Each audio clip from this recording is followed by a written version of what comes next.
A tree used to help treat type 2 diabetes and metabolic problems. What a fantastic tree it is. Introducing Banaba Lagerstroemia species of the family Literaceae. Banaba is a medium to large indigenous tree widely spread throughout the country. It has stunning clusters of purple flowers, which is why this tree is commonly planted as an ornamental and shade plant. The wood of banaba is considered a valuable timber since it produces hard and durable lumber, which is widely used for agricultural implements, building bridges, posts, boats, floors, and cabinets.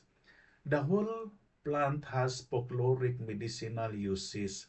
A decoction of the bark is used as a stimulant febrifuge and for abdominal pain. An infusion of its bark is taken to treat diarrhea, while the bark, leaves, and flowers are used as a purgative. A decoction of old leaves and ripe and dried fruit is taken as tea, which reduces blood sugar levels, while a decoction of the roots is used to treat small ulcers in the mouth. Banaba has become a popular ingredient in health supplements.